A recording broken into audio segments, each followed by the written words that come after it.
Okay. So when something personal and sensitive is shared, don't make it a public matter. और जब कुछ गुप्त रूप से आपको बताया जाता है तो उसको जो है और भावुक रीति से होता विषय होता है तो उसको दूसरों के साथ ना बांटे. Okay. If there is something good, we want to appreciate. Somebody read the Bible in 1 week, something like that. Okay, that's good because you're building people up. But we should not tear people down with our pulpit examples. और कोई लोग जो हैं सेवकाई में लोग हैं कि उन लोगों ने अच्छे अच्छे बातें किया है, जैसे उनने एक ही हफ्ते में पूरा बाइबल पढ़ लिया या ज्यादा टाइम प्रार्थना के विषय में, वो सब जो है दूसरों को प्रोत्साहित करने के लिए हम बांट सकते हैं. लेकिन दूसरों को गुप्त चीजों को हम बोलकर, उन पब्लिक में बोल के, समूह में बोल के या कलीसिया में बोल के उनको जो है कष्ट ना पहुंचाएं. And when it comes to correcting people, जब किसी को सही रास्ता दिखाने के विषय में आता है, it is better to do it privately. और अच्छा होगा कि व्यक्तिगत रीति से वो करें. Sometimes we may get upset in a public setting. और कभी-कभी क्या होता है, दूसरों को सही करने के टाइम में वो लोग जो हैं पब्लिक में होने के कारण वो चिढ़ जाते हैं, अपसेट या चिढ़ जाते हैं. Okay, so what we can do is privately we can correct them 1 or 2 times. और 1 या 2 बार हम लोग उन लोग को बुलाकर उनको सही कर सकते हैं. And give them some time to change. और कुछ समय दे उनको कि बदल जाए वो उस गलतियों से. But if they are still not changing, अगर वो फिर भी बोलने के बाद भी वो बदल नहीं रहे हैं, then you may have to take it up, in a more public setting. और तब आपको और ज्यादा लोगों के बीच में उस विषय को लेकर जाना पड़ेगा.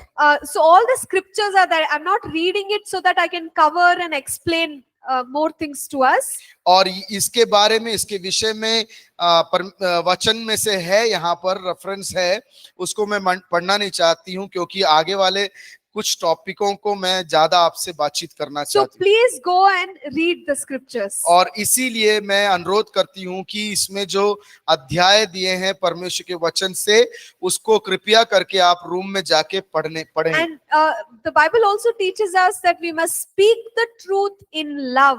और हमें परमेश्वर का वचन सिखाता है कि जो एक व्यक्ति के बारे में किसी सच्चाई की बात हो तो वो भी जो है प्रेम के मनोभावना के साथ उनसे बातचीत करना चाहिए. So maybe they are really wrong.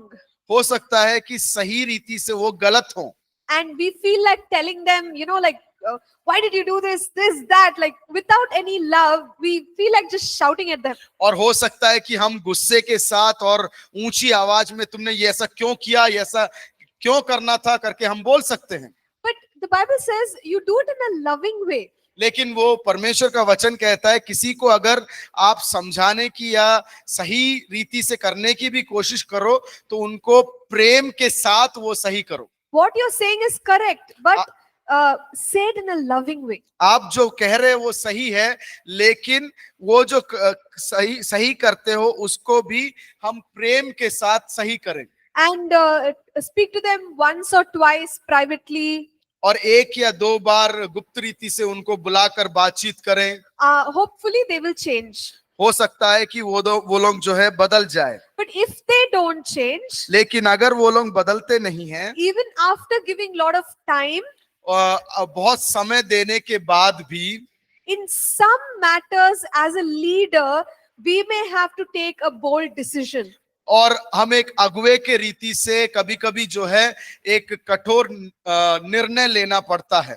Let's say if it is a moral issue, that person is not willing to change. ऐसा ले लें कि उनके नैतिक जीवन के बारे में कुछ हो जो वो बदलना नहीं चाहते हैं. There is sin and moral failure. हो सकता है कि उनके नैतिक जीवन में कुछ वो लोग गिर गए हों. And as a leader you have tried to help them, tried to talk to them, given them time. और हम एक अगुवे के रीति से हमने उनको कई बार समझाने की कोशिश किया, उनको बदलने के लिए समय दिया. But even if they don't, I mean, if they don't change, उसके बाद भी वो लोग अगर बदलते नहीं हैं, you may have to tell them, okay, you have to step down. और तब हम उनसे थोड़ा कठोरता के साथ बोल सकते हैं कि नहीं, अब तुम्हें इसका मूल चुकाना पड़ेगा.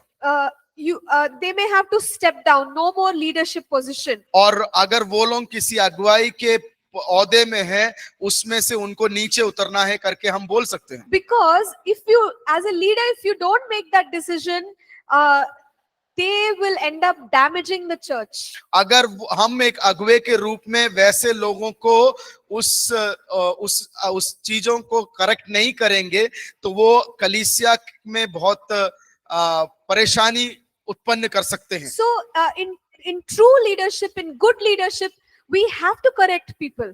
और सही रीति के एक ओहदे के समान, परमेश्वर के वचन के समान जो है, हमें उनको सही करना बहुत जरूरी है. Sometimes we get upset. Why are they telling me this? Why should I listen to them? हम लोग कई बारों they say or we say, or we as believers, we say, why is the pastor correcting me or my leader correcting me? और एक विश्वासी के रूप में जब एक पासबान हमें सही करता है, तो हमेशा कभी कभी हम सोचते हैं कि क्यों हमें सुनने की जरूरत है, पासबान ऐसे क्यों बोल रहा है. See, but it is important. लेकिन ये मुख्य चीजें है. If we don't know what we are doing wrong, then how can we change? और अगर हमें जानकारी ना मिले कि हम किस विषय में या क्या गलती कर रहे हैं, तो हम कैसे बदलेंगे. In fact, it's a great thing if your leader corrects you, instructs you and guides you. ये बहुत ही अच्छी बात है कि अगर हमारा अगुवा जो है हमें गलती कहाँ है हमारे बता के दे, हमें सही करें, तो बहुत अच्छी बात है. So the right way to correct is generally in private. लेकिन सही मायने से किसी को सही करना है तो वो है कि गुप्त रीति से करें. Okay, but when it comes to praising someone, that can be done in public. और अगर किसी को प्रोत्साहित करने के विषय में हो, तो वो जो है कलीसिया में खुलकर हम कर सकते हैं. Sharing good examples of the good things that people have done. और You can tell that to everyone in public. अगर अच्छी बातें किसी व्यक्ति ने किया है, अच्छे अच्छे कार्यों को किया है, वो आप अपने कलीसिया में समूह में बोल सकते हैं. Okay, so this is how correction should always be done in private and applause in public. और सही करना, दूसरों को सही एक रीति में लेके आना है, तो वो गुप्त रीति से करें. और उसी समय पर जो दूसरों को प्रोत्साहित करने की विषय आए, तो वो जो है कलीसिया के अंदर हम कर सकते हैं. Now, sometimes while working with people, we may have difficult situations. कभी कभी कुछ लोगों के साथ कार्य करने में कभी कभी कठिनाई भरी अवस्थाएं उत्पन्न हो सकते हैं. And the best way to handle difficult situations is in person. और सही रीति से अगर उस कष्ट भरी अवस्था को के साथ हमें व्यवहार करना है, तो अच्छा है कि एकाएक रीति से उसको व्यवहार करें. We may feel that, okay, I will take my phone, I will make a phone call, I'll shout at them, solve the problem. और कभी कभी हम ऐसा सोचते हैं कि हम उनको सही करना है, उनकी गलतियों को बताना है, तो हम अपने फोन लेंगे और उनको फोन करके फोन में उनको डांटेंगे. Or just write an email and tell them all their mistakes. That's it. और कभी कभी हम सोचेंगे कि हम जो है ईमेल उनको लिख देंगे कि ये गलती तुमने किया है.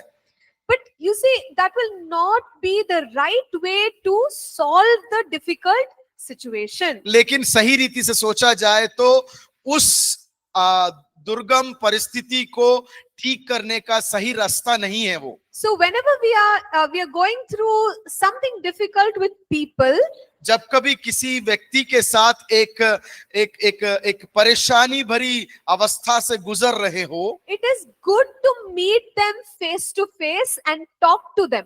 और अच्छा यही होगा कि हम उनके साथ एक साथ व्यक्तिगत रीति से एकाएक रीति से बातचीत करें. Because it will give them some time, it will help them ask questions. Why are you saying like this? Why am I saying like this? So it provides that environment to discuss. और ऐसा करने से ऐसा होता है कि हम उनको मौका दे सकते हैं कि वो हमसे सवाल कर लें कि हमें ऐसा क्यों बोला जा रहा है, और हम उनको बोल सके कि इसके कारण हम उनको समझाने की कोशिश कर रहे हैं। ये एक वातावरण को बनाने के लिए एक अच्छा मौका है। And as a pastor and a leader, एक अगुए और एक पासबान के हिसाब से we should not think that we are like a boss over God's people. हमें ये नहीं सोचना है कि हम जो है लोगों के ऊपर एक अधिकार जमाने वाले लोग हैं।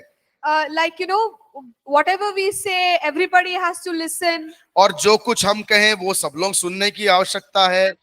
That people have to serve us. और लोग जो है हमारी सेवा करना है। In the name of honor and respect, sometimes people get abused. और जो ऑनर एंड रिस्पेक्ट, Yeah. दूसरों का सम्मान और ऊंचा मतलब अच्छा दिखाने के रीति से वो लोग कभी कभी गलत इस्तेमाल में आ जाते हैं। Like we tell people you should honor the pastor. हम लोग ये सिखाते हैं कि हमारे अगुवे जो हैं उनका आदर करें। And in the name of honor, we can make them do so many things, which is actually like bossing over them.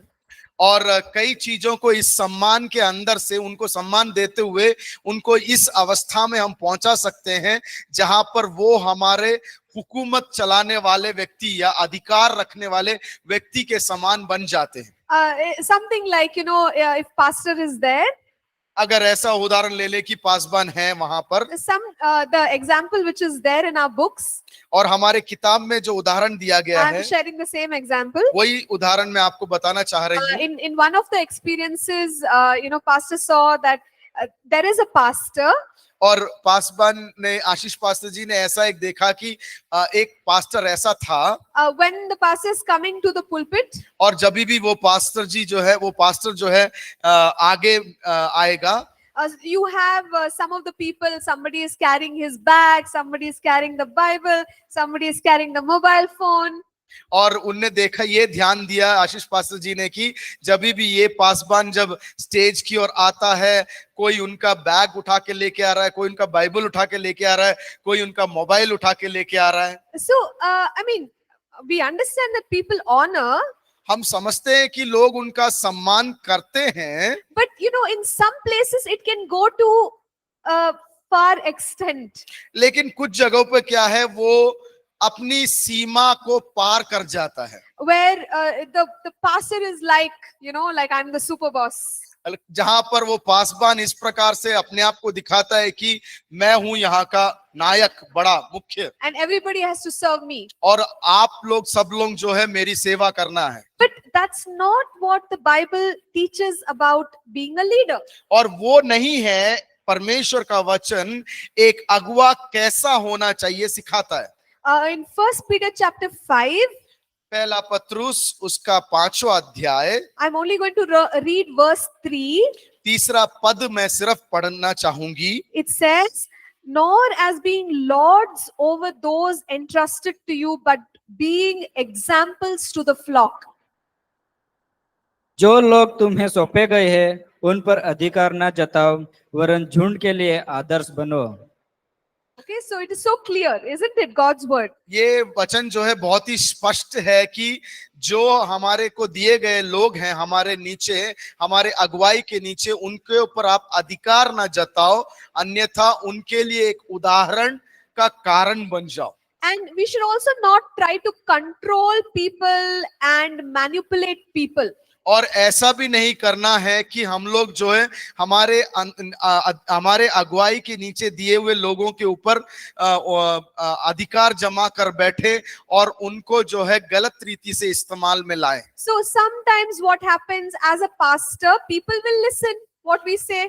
और होता ऐसा है कि हम एक पासबान है, हम एक सेवक हैं, इस कारण से लोगों को हम जो बोलते हैं वो लोग सुन लेते हैं। So you very dependent on them. और पासबान जो है ऐसा भी बना सकता है कि लोग जो है उसकी उनके ऊपर बहुत निर्भर हो जाएं, and tell them that you have to check with me about everything. और ऐसा भी वो पासबान लोग, कुछ पासबान लोग कहते हैं कि जो कुछ तुम करो मेरे से जांच कर, मेरे से पूछ कर ही करना। If you want to take a job in another place, ask me. Then only you should take the job. और अगर तुम्हें एक जगह से दूसरे जगह पर अगर काम करना है, मेरा अभिप्राय जान लो तभी तुम वो काम You उठाना। want to marry somebody, ask me. If I give you permission, you marry that person. और शादी किसी व्यक्ति के साथ करना है तो जरूर मेरे से पूछ लेना, और पूछने के बाद ही शादी करना। So every small decision, the pastor wants to be involved. और हर एक छोटी से छोटी निर्णय में भी पासबान क्या करता है, अपने आप को उसमें सहयोग करवाना चाहता है। So you see, this is an extreme. देखिए ये बात जो है थोड़ा अपने सीमा से हटकर है।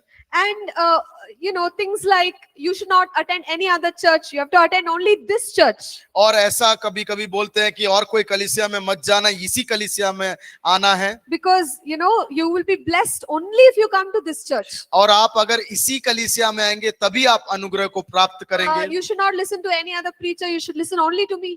और कोई भी और पासबान या सेवक हो उनका प्रचार मत सुनना, मेरा ही प्रचार सुनना है। Now, what if you listen? What if you get false teaching? So listen to my teaching. हो सकता है कि गलत शिक्षाएं आपको मिल जाएं, इस कारण से किसी और का मत सुनो, मेरे को ही सुनना। See, it is good for a pastor to protect the people.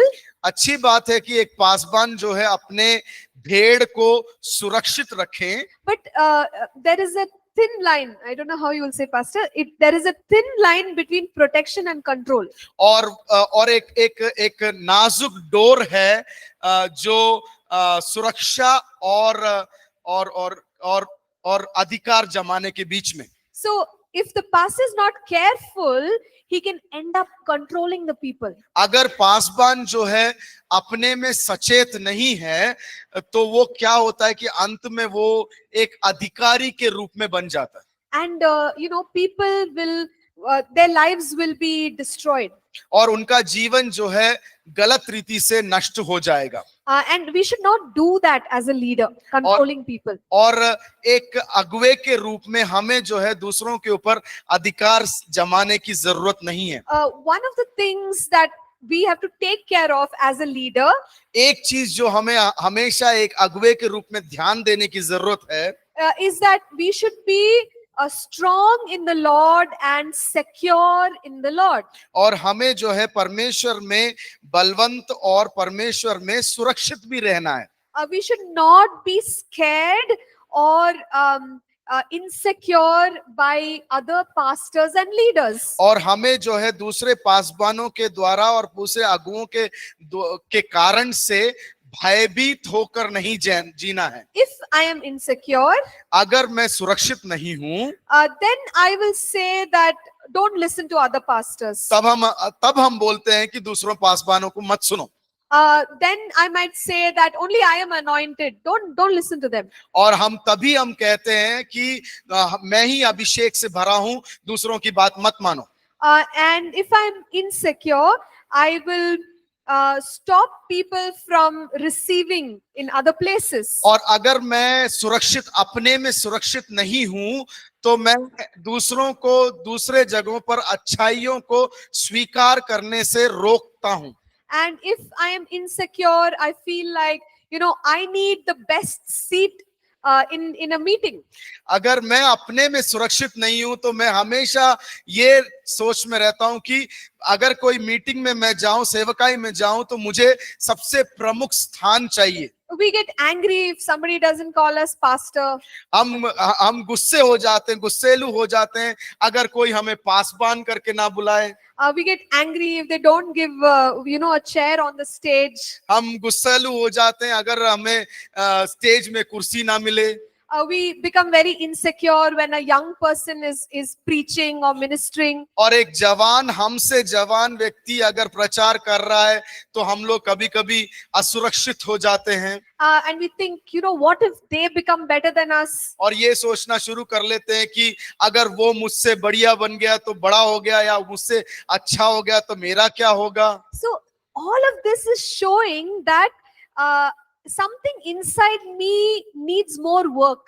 और ये सब ये दर्शाता है कि मेरे अंदर में कुछ कार्य करना जरूरी है. That I need to become stronger in the Lord. उसका ये दर्शाता है कि मुझे जो है अपने क्षेत्र में, अपने सेवकाई में और मजबूत होने की जरूरत है. Why should we worry if there are many good preachers? और हमें क्यों डरने की जरूरत है कि हमारे चारों तरफ बहुत हमसे भी अच्छे अच्छे प्रचारक हैं. Why should we worry if somebody doesn't call us pastor?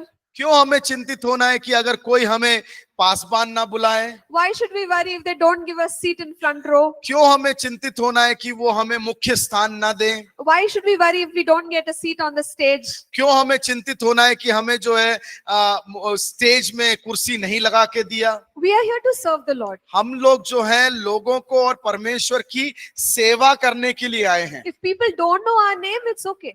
अगर लोग हमारा नाम नहीं जानते कोई बात नहीं. See, when we are like that, we are strong in the Lord. और जब हम ऐसा बन जाएंगे तो हम परमेश्वर में जो है मजबूत हो जाएंगे. And we have our focus on serving the Lord. और हमें हमारा जो जो जो फोकस को क्या बोलेंगे हिंदी? केंद्र, ध्यान, केंद्रित, ध्यान. चलो, हमारा ध्यान जो है परमेश्वर की सेवकाई में हो जाएगा. Okay? What people say about us, what they don't say about us, don't worry about all that. और मेरे बारे में लोग क्या कहते हैं, कैसा कहते हैं, क्यों कहते हैं, इस सब विषयों के बारे में आप चिंतित ना हो. If there's something good to learn from what people are saying, okay. अगर लोग बोलते हैं और उसमें से कुछ अच्छाई मैं अगर ले सकता हूं, बढ़िया है. Other things should not move us. और दूसरी चीजें जो व्यर्थ की चीजें हैं वो मुझे चिंतित नहीं करना चाहिए. And when we are serving, all kinds of people come to the church. और हम जब सेवकाई करते हैं अनेकों प्रकार के लोग जो हैं हमारे कलीसिया में आते हैं. Whom should we give opportunity to preach, teach, and serve? और किस व्यक्ति को प्रचार करने के लिए, शिक्षा देने के लिए स्थान देना चाहिए. So pastor shares with a few scriptures in the notes. और इस किताब के अंदर कुछ पद, वचन में से कुछ पद देकर पास्टर जी बताते हैं that we have to be sensitive to provide opportunity for people with the right experience, anointing, and heart. और हमें एकदम चौकन्ना रहना चाहिए कि किस प्रकार से किस व्यक्ति को और किस रीति से उनको सेवकाई का चांस हम अनुमति देते हैं. Because sometimes people may come with personal agenda. और हमें ये समझना है कि कुछ लोग जब आते हैं अपने मन का कुछ उद्देश्य या लक्ष्य के साथ सेवकाई के लिए कलीसिया में आते हैं. They may not be interested in building people. वो लोगों को तैयार करने के लिए उत्सुक नहीं होंगे, but they are more interested in making themselves popular.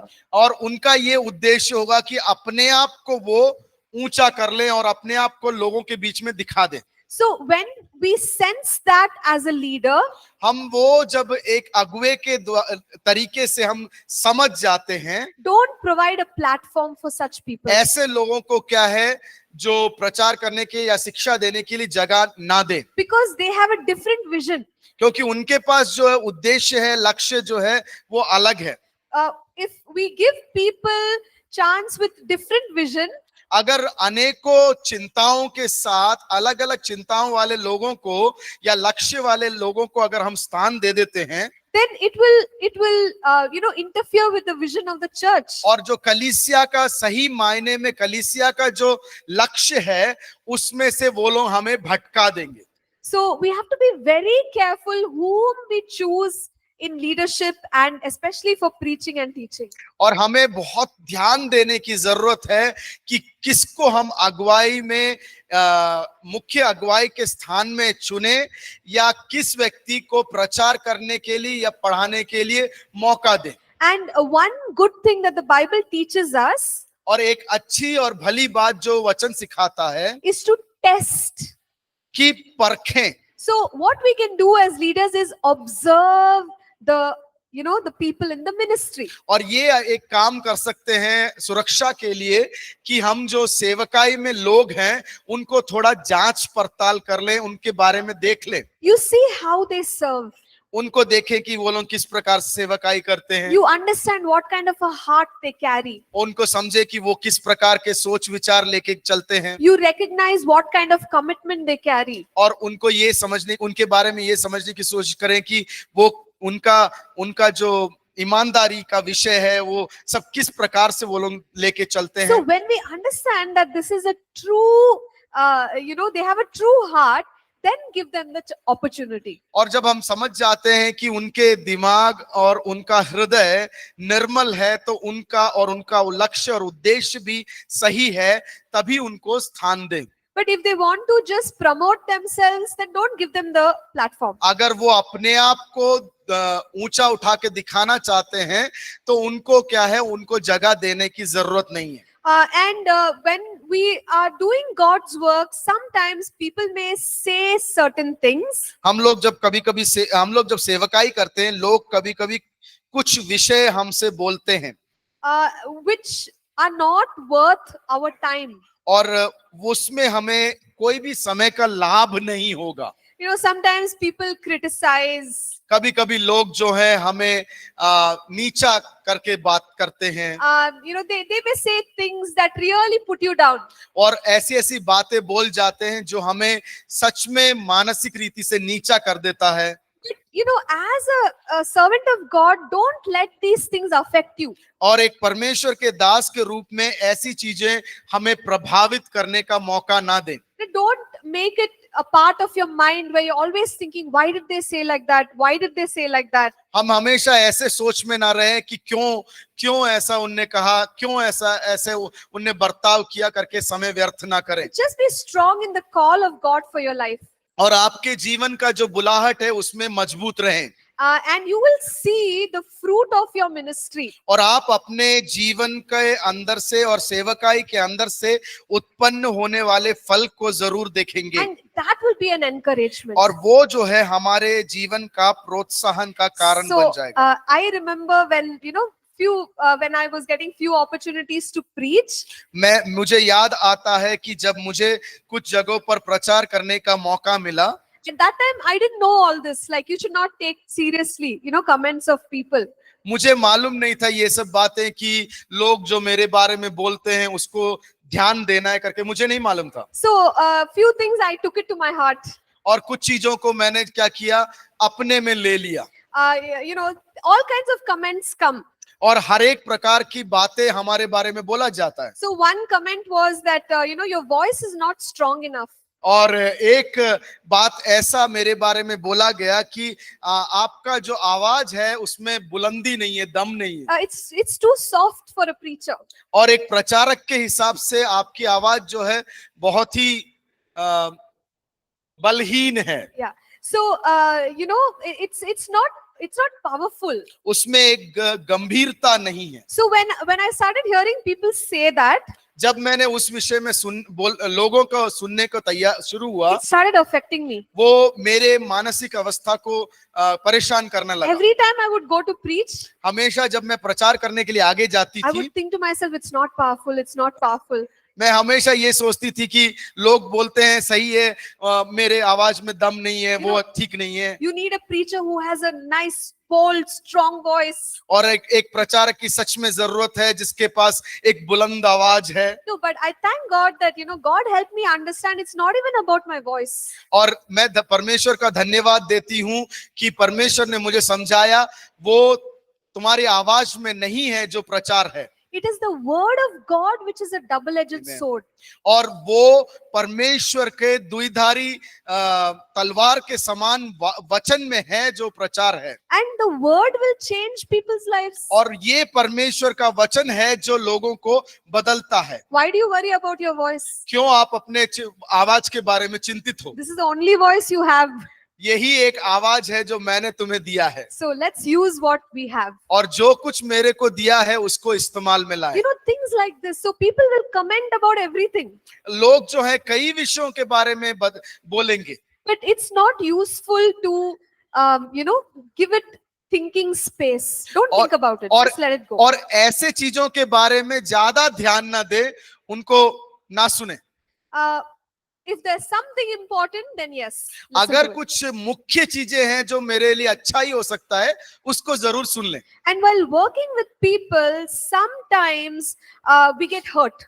और जब लोगों के साथ मिलकर हम जब काम करते हैं, कभी कभी जो है हमें जो है ठेस पहुंच सकता है, And we keep it in our heart. और जो वो चीज वो जो ठेस पहुंचता है, उस चीजों को हम लोग जो है अपने हृदय में स्थान दे देते हैं। And we think, see how he did, देखिए, हम सोचते हैं कि देखिए उसने कैसे किया, how much I helped him, देखो कितना मैंने उसको सहायता किया, and how much opportunity I gave, और मैंने उसको कितना मौका दिया, how much I encouraged him. उसको कितना प्रोत्साहित किया, But see how he left me. देखिए कैसे उसने मुझे छोड़कर चला गया। We keep all these things in our hearts. हम लोग जो है ये सारी चीजों को जो है हमारे दिमाग में रखते हैं, And we carry it as an offense. और हम जो है हमारे विरोध में किया गया एक क्रिया के समान हम अपने हृदय में लेके घूमते हैं। You know, as a minister of God, एक परमेश्वर के सेवक के जैसा we should not carry offense. हम लोग जो है दूसरों के प्रति एक विद्रोह की मनोभावना नहीं रखना चाहिए। People may have made mistakes, लोगों ने गलतियां किया होगा, but forgive them. लेकिन उनको माफ कर दे। And now we are more mature. Hopefully, they are more mature. Let it go. हो सकता है हम परिपक्व हो गए हैं, वो परिपक्व हो गए होंगे। So, carrying offense in our hearts for many years, और कई सालों के लिए दूसरों के विरोध में सोच विचार को लेके चलने से it will destroy us. वो हमें खत्म कर देगा। Always keep a heart clear of offense. और हमेशा ऐसे सोच विचार रखें जिसमें दूसरों के विरोध में कोई भी चिंताएं ना हो, Forgive people. और दूसरों को माफ करना सीखें। And as we are working with people, और जिस प्रकार से हम लोगों के साथ कार्य कर रहे हैं, we may find that people grow up, और हम देखते हैं कि लोग बढ़ते हैं, and God may call them to different places. और उन लोगों को परमेश्वर जो है अलग अलग जगहों में सेवकाई के लिए बुलाते हैं। Think about Paul and Timothy. तो सोच के देखें इस विषय में कि पौलुस और Timothy, A time came when Paul had to tell Timothy, okay, now you go, you be the bishop of the church of Ephesus. और एक समय ऐसा आता है जहां पर पौलुस जो है तिमोथियुस से बोलता है, अब समय हो गया है, तुम एफेसुस की कलीसिया में जाके वहां का नायक के रूप में बन जाओ।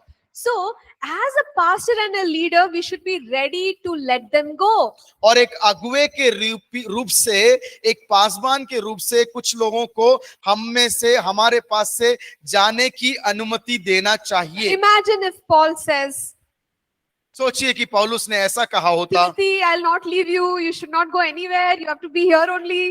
तिमोथी प्रिय पुत्र, तू कहीं नहीं जाना, मेरे साथ ही रहना, You should always be in front of my eyes. हमेशा मेरी नजर के सामने बने रहना, I'm not going to leave you. मैं तुम्हें छोड़ने नहीं वाला, You should not leave me. और तुम मुझे छोड़ना नहीं, Till I die, you have to be next to me. और जब तक मुझे मृत्यु ना आ जाए तुम मेरे साथ ही रहना। Then how will God's work happen? और अगर ऐसा है तो किस प्रकार से प्रभु का कार्य आगे बढ़ेगा? Timothy was trained to go and do God's work.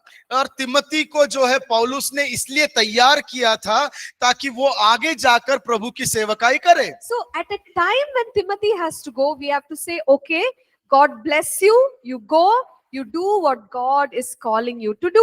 और जब तीमुथियुस जैसे लोग जो तैयार हो जाएंगे, तब हमें उनको अनुग्रह देकर, आशीष देकर उनको छोड़ देना है कि वो जाएं और प्रभु की सेवकाई करें। This is how God's kingdom will expand. यही इसी प्रकार से प्रभु का राज्य जो है बढ़ेगा। And as a leader, we have to be very strong. और एक अगुवे के रूप में हमें जो है बहुत मजबूत रहने की जरूरत है।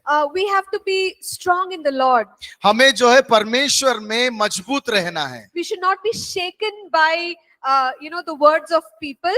हमें जो है लोगों के कहने के द्वारा हिलना, मतलब डगमगाना नहीं है। Sometimes people will say nice things. We call it flattery. कभी कभी जो है लोग जो है चिकनी चुपड़ी बातें बोलते हैं। They say nice things about you so that they can get some favor from you. और वो लोग अच्छी अच्छी चिकनी चुपड़ी बातें बोलते हैं ताकि हम में से कुछ उनको अच्छा या लाभ मिले। Sometimes people will try to control us.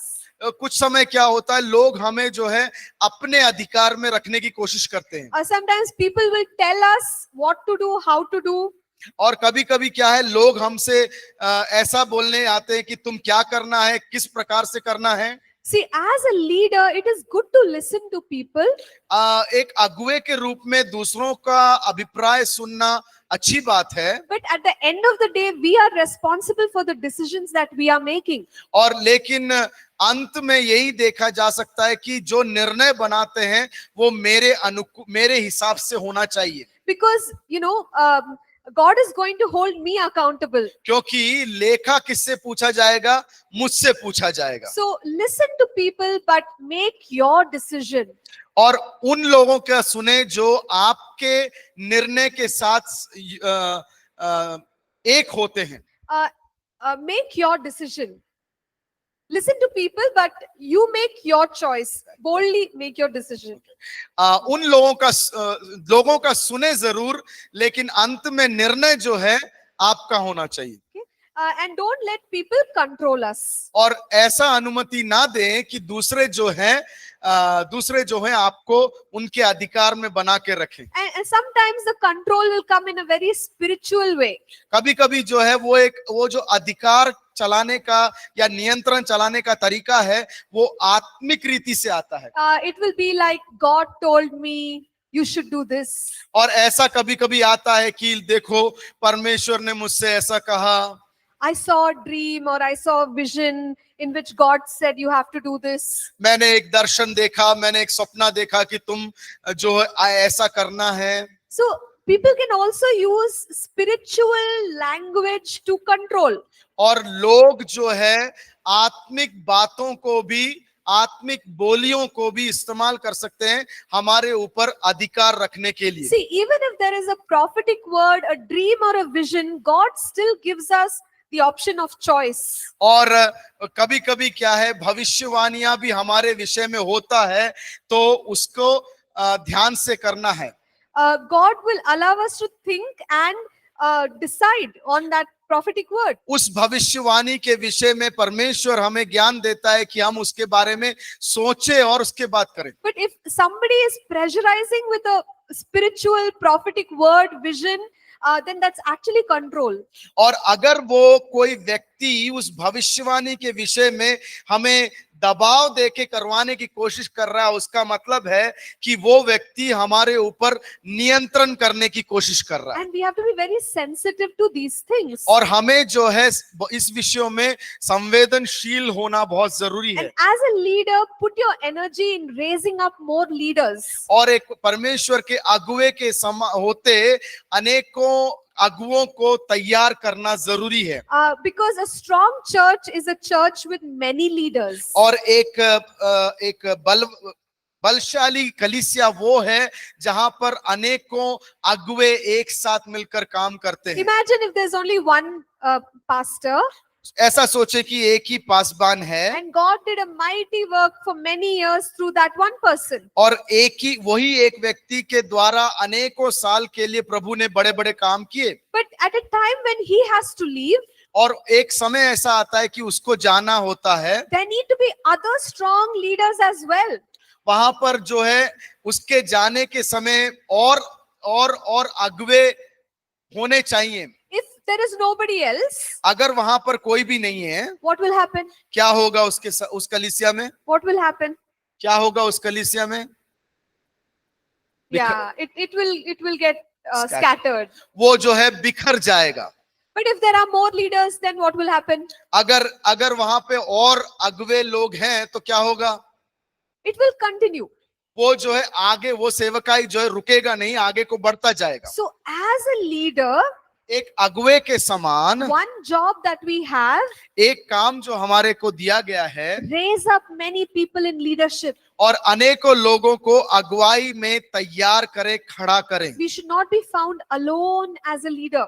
और हम जो है अगुवाई में या नेतृत्व करने के विषय में अकेले नहीं खड़े होना है। And few more things that will be helpful for us. कुछ और चीजें हैं जो हमारे लिए सहायक हो सकता है,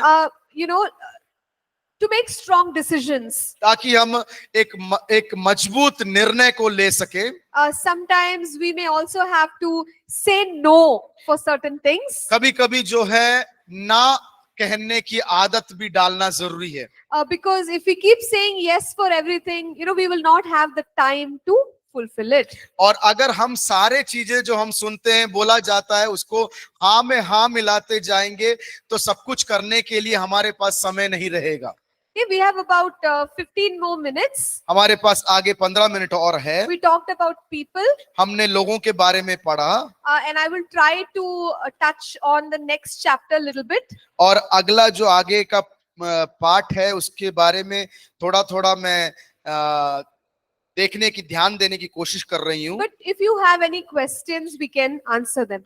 और अगर अभी आपको कुछ इस अभी तक पढ़े हुए लोगों के विषय के और सेवकाई के विषय में, लोगों का सहयोग, उसके विषय में कोई भी अगर संदेह है, सवाल है, तो आप पूछ सकते हैं। 1 second, I think यहाँ पे पूछना है। हाँ, इनको। Yeah, there's. He'll ask and then okay, we can, brother, you just ask. We can hear you. हाँ.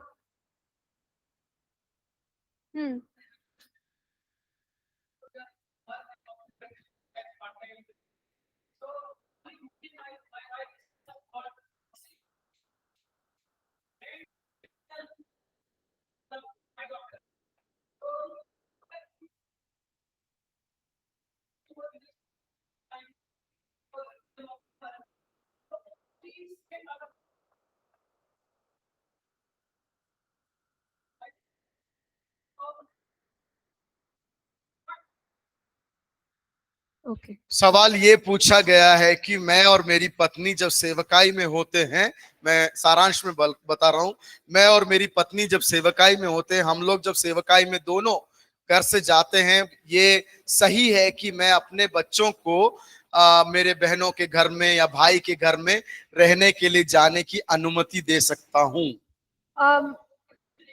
जो प्रभु में नहीं हो, जो उनके जीवन में हो सकता है कि बुरा असर कर दे।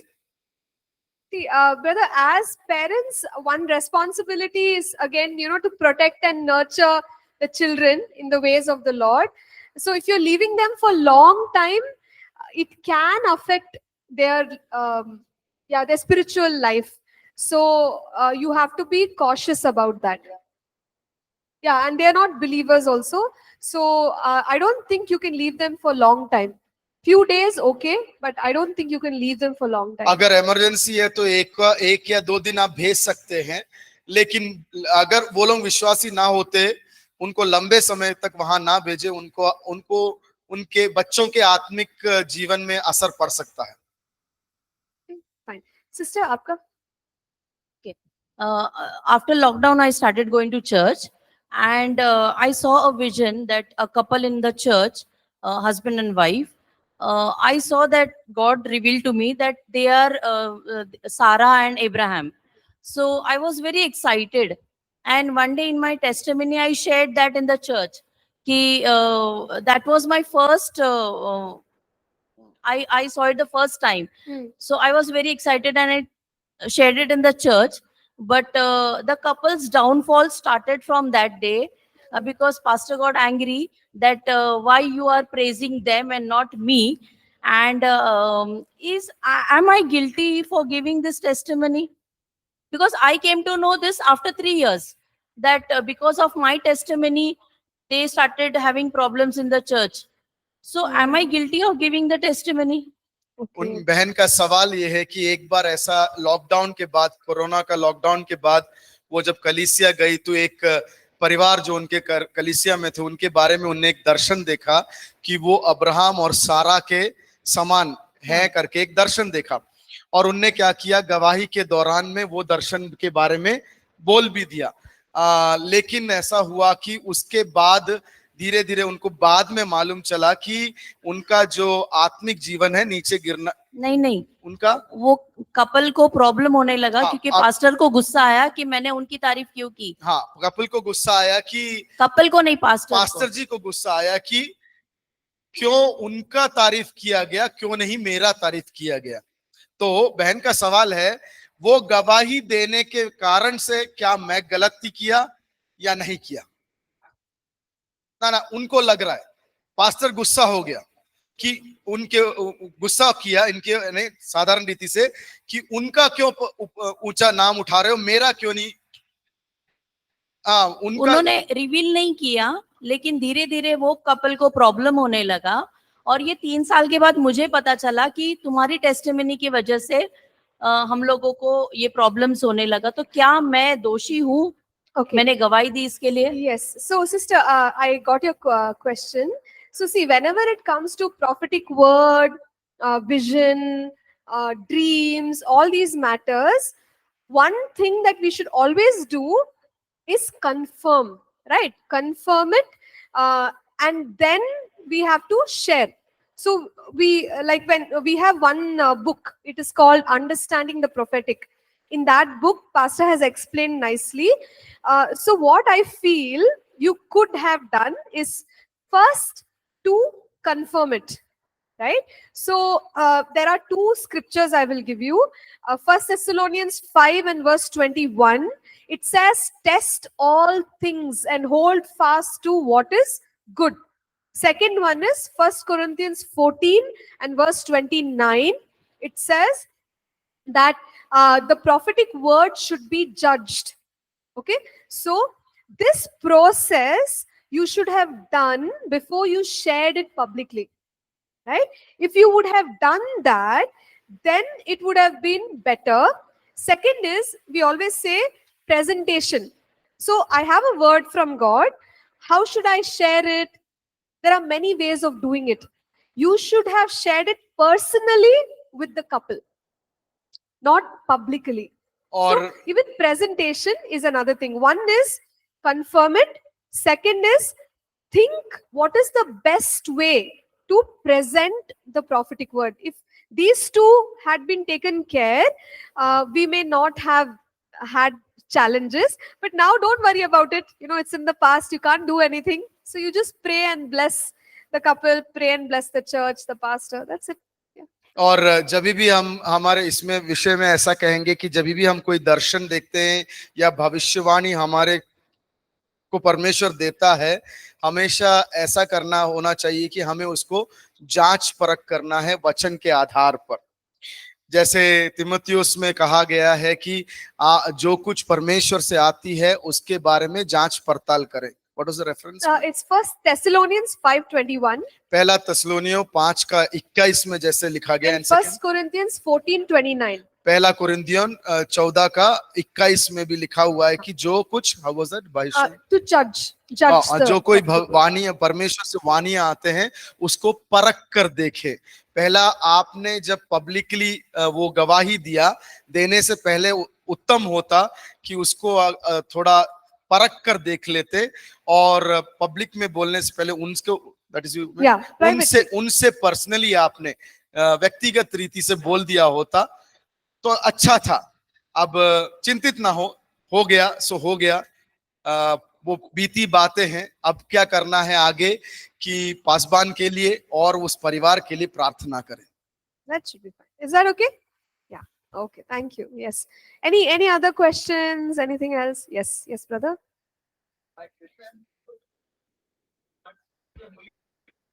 You can take. Is it on? And when we go to church to participate in the Holy Communion, but sometimes our pastor said, stop to participate us in the Holy Communion. So some people said angry on the pastors. Why should he stop us? But the pastor know very well that his life not going well in the spiritual life. But they avoiding to that church. They discontinued that church, going to discontinue, and they choose the another church. Okay, we have to go to another church. The pastor is not perfect for us. Who is the male culprit to stop or to avoid or to go to another church? Is the person who changed the church, or the main culprit is pastor to stop the in Holy Communion? ये सवाल सुन ले आप लोग का भाई बोलते हैं कि जब कम्युनियन जब प्रभु भोज लेने जाते हैं तो कभी कभी जो है पासबान जो है कुछ लोगों से बोलते हैं कि तुम प्रभु भोज में से शामिल ना हो। उस कारण से पासबान के ऊपर कई लोग जो है गुस्सा हो जाते हैं कि वो कैसे बोल सकते हैं कि हमें कि प्रभु भोज में से शामिल ना हो। लेकिन पासबान ऐसा होता है कि जो उन लोगों के बारे में उनके निजी जीवन में क्या क्या हो रहा है वो सब विषय में जानते हैं, और इस कारणवश पासबान ने रोका उनको। इस कारण से कभी कभी वो गुस्से होकर दूसरे कलीसियाओं में चले जाते हैं। अब उनका सवाल ये है कि सही रीति से कौन गलती करने वाला है? पासबान जिसने उनको प्रभु भोज लेने से रोका वो गलती कर रहा है, या फिर वो व्यक्ति जो गुस्से हो गए और वो कलीसिया में आने से रुक गए उनकी गलती है? Okay, I'm not going to tell whose galti it is. I will tell what I know. Okay, so the thing is, there are two reasons why one should not take communion. Okay, one is if you are not a believer. If you're not a believer, you should not participate in the communion because you're not born again. That is clear. Second, the Bible says, 1 Corinthians chapter 11, verse 27, it says, therefore, whoever eats this bread or drinks this cup of the Lord in an unworthy manner will be guilty of the body and the blood of the Lord. Right? So, if we are taking in an unworthy manner. But verse 28 says, let a man examine himself. Meaning, even if I am a pastor, I cannot judge that person. Each person has to examine themselves, right? So if I know what that person is doing is sinful, I can try to counsel them. But whether they are going to take the communion or not, it is their decision. I can't stop them from doing it. But I can teach them the word. I can tell them, you have to examine yourself. Don't take the communion in an unworthy manner. Now, what is between that person and God is between them. As a pastor, I cannot take the communion and say, no, you don't take communion. I can't stop anybody from taking communion. I can tell them what the word says. Beyond that, it's their responsibility. कौन गलत है करके मैं बताना नहीं चाहती हूँ, लेकिन ये परमेश्वर के वचन में पहला कुरिन्थियों उसका 11वां अध्याय 27 और 28 में जिस प्रकार से है कि कोई भी जो परमेश्वर की प्रभुभोज में से मेज में से लेता है, कोई भी अगर अयोग्य रीति से इस प्रभुभोज में से लेता है, वो अपने ऊपर परमेश्वर का शिक्षा का पात्र बन जाता है। उसी समय पे 28 में लिखा हुआ है, जो भी व्यक्ति इसमें से भाग होता है, प्रभुभोज में से भाग होता है, वो अपने आप को जांच पड़ताल कर कर प्रभुभोज में से ले ले। पासबान के अधिकार में नहीं है कि वो प्रभुभोज में से किसी को रोके या ना रोके, लेकिन उनको ये सिखा सकता है वो कि इस प्रभुभोज को लेने से पहले आप क्या करें कि अपने आप को पवित्र आत्मा में और परमेश्वर के सामने सही रीति से जांच पड़ताल कर लें कि आप किसी गलत रास्ते पे हो या ना हो। So we can teach them, but they are responsible for their decision of partaking of the Holy Communion. वो उनका हम लोग सिखा सकते हैं कि सही क्या है गलत क्या है, लेकिन उनके और परमेश्वर के बीच में है निर्णय कि वो ले या ना ले। Is that okay? Yeah. Fine. Okay. Yes. Yeah. Those who want to go can go. we'll just continue with the questions and we will record also. So those who want to go, please feel free, go quietly without disturbing the class. Yes.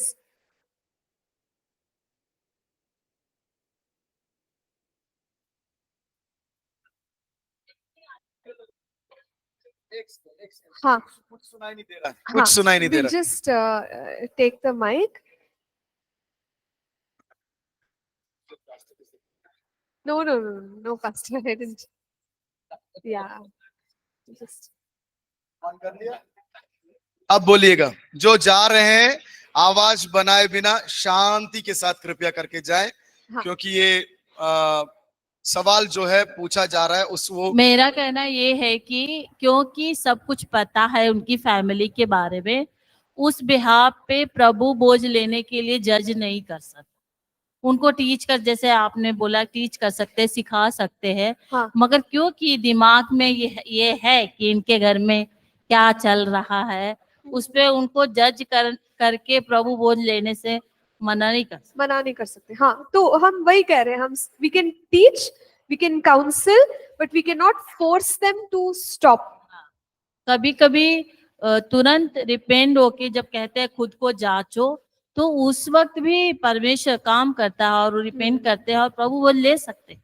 हाँ, once they क्योंकि- repent, they can take it. क्योंकि एक जगह लिखा है, जिसने ये प्रभु बोझ में भाग लेते हैं तुम चंगे हो जाओगे, तुम आंखें खोल जाएंगी। बहुत जगह ऐसे स्क्रिप्चर में लिखा है, तो वो उनके फायदे के लिए भी हो सकता है।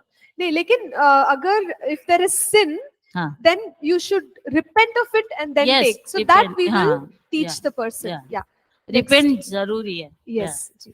Next. So my question is, if I'm like I come to know this person has this talent, or this person can do A activity, okay, but that person is trying to do again and again B activity, in spite correcting the person again and again, and telling that person again and again. So what will be my final step? Like, what should I do? Is it my fault that I'm telling that person that this is the A activity you have to do, or should I leave it on that person? So are you talking in the context of communion? No, in the context of ministry, In holding. the context yeah. of ministry. Yeah. So in the context of ministry, that much only you can do. If they are not going to listen, that's it. You can't help it. You can keep guiding them, keep loving them, but if still they are not doing, you have to let them go. That's it. Yeah. That's a final call, right? Yeah, it's a final call. We cannot force anyone. Okay. So किसी is it को like भी- I have to move from that person, or See, because, for example, I have given that authority, okay, Huh. do this. Yeah. Okay, that person is doing. yes. So right now I have to remove that person from that place. No, so that's what we are saying. Give them a lot of time, give them a lot of chance. Okay, work with them. After doing all that, if they are not listening, at some point you have to decide on these things. Is it worth letting them continue? And you see, if the matter is serious, like some matters are okay, but some matters are like moral issues. So if it is serious, then you have to think of, bringing them down from that position and all that. Yeah. Right? Great. Sure. I think it should be fine, Pastor. Thank you, everyone. Yes, we'll take it. Thank you. Ji.